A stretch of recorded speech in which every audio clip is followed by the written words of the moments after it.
Le musée du Quai Branly se penche sur l'histoire et l'origine d'histoires de fantômes asiatiques.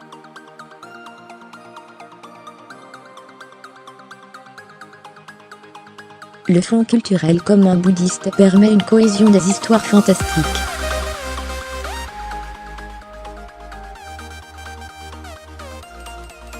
Les fantômes asiatiques peuvent être à la fois terrifiants, comiques voire positifs.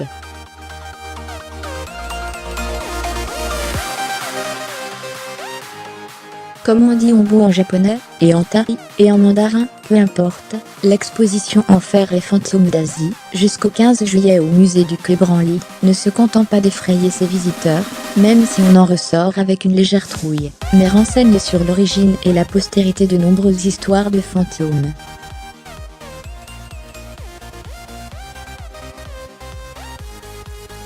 Des estampes d'Okusa aux figurines tirées des traits populaires, manga de Shigeru Mizuki sur les yokai en passant par des extraits de films d'horreur tarés, l'exposition présente une foule de supports.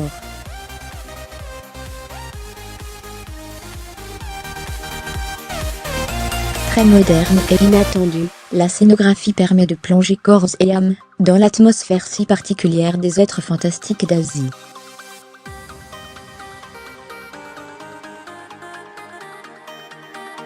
On passe ainsi d'une pièce de musée classique, comme des peintures représentant les enfers selon le bouddhisme, à des décors de cinéma grandeur nature figurant la porte de ces mêmes enfers.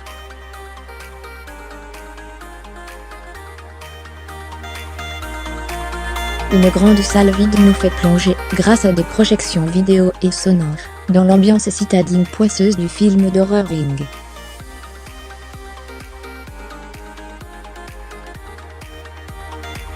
Enfin, des œuvres d'artistes contemporains réinterprètent les grandes figures de fantômes féminins, femmes tuées par leur mari, et revenant d'entre les morts, pour hanter les maisons.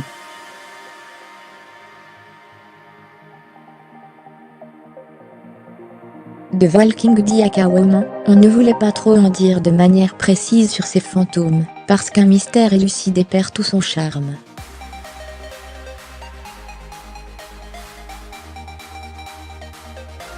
Saturer l'esprit, et ça il ne faut pas le faire, rigole Julien Rousseau, commissaire de l'exposition.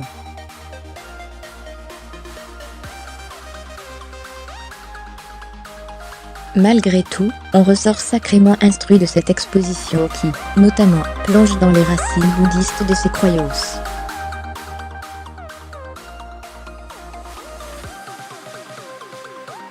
Il y a un contexte culturel religieux global, mais chaque histoire de fantôme est liée à des traditions locales très vivantes.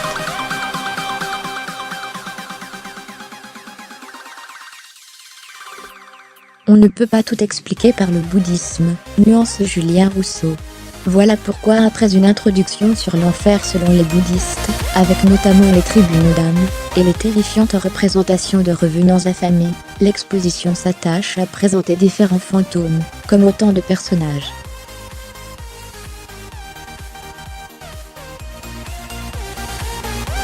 Il y a la femme chat, revenant qui a inspiré Kawoman.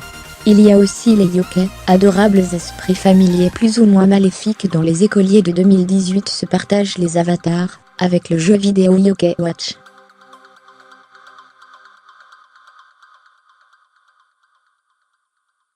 Il y a aussi les vampires sauteurs, et enfin le plus célèbre chasseur de fantômes, Pac-Man.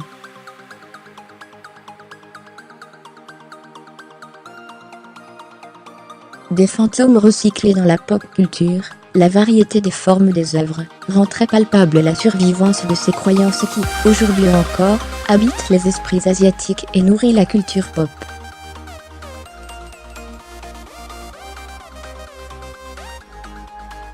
Il en est ainsi des films de vampires kafus, où des champions en arts martiaux combattent, sur un mode humoristique, des esprits maléfiques bondissants.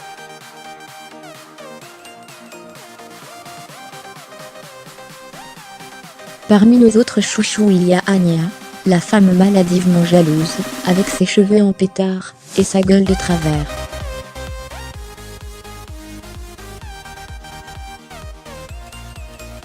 On adore aussi Fikrazu, spectre thaïlandais de femme qui, la nuit, voit sa tête, et un bout de ses entrailles s'envolait pour dévorer les passants.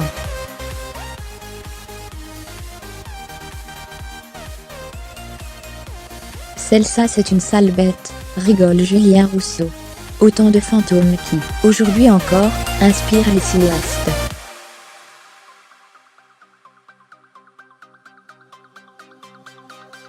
Dans le bouddhisme, la figure du revenant affamé est réellement terrifiante, car il s'agit du pire châtiment possible pour un défunt, explique Julien Rousseau.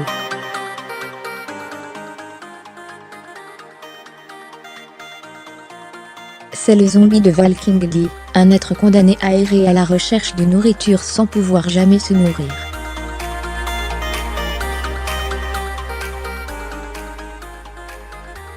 C'est une terrible malédiction, qui a inspiré des iconographies terribles. Et en même temps, aujourd'hui, il y a des publicités avec des revenants affamés.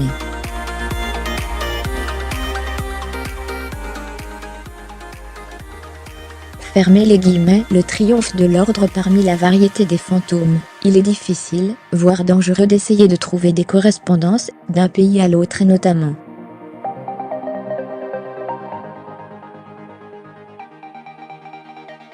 À peine peut-on noter que les fantômes japonais sont souvent des femmes tuées par leur mari.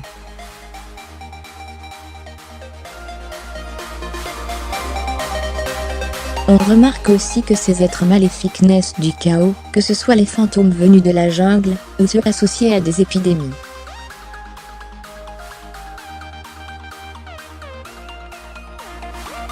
Le désordre engendre la peur, explique Julien Rousseau. Dans certaines traditions, des fonctionnaires célestes, qui chassent les fantômes, sont des héros, et sont représentés en agents d'état très ordonnés et méticuleux.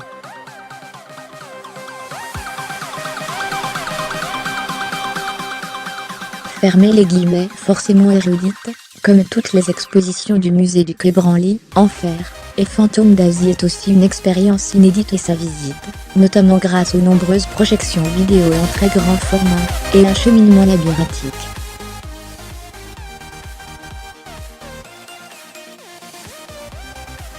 Assurément une visite essentielle du printemps parisien.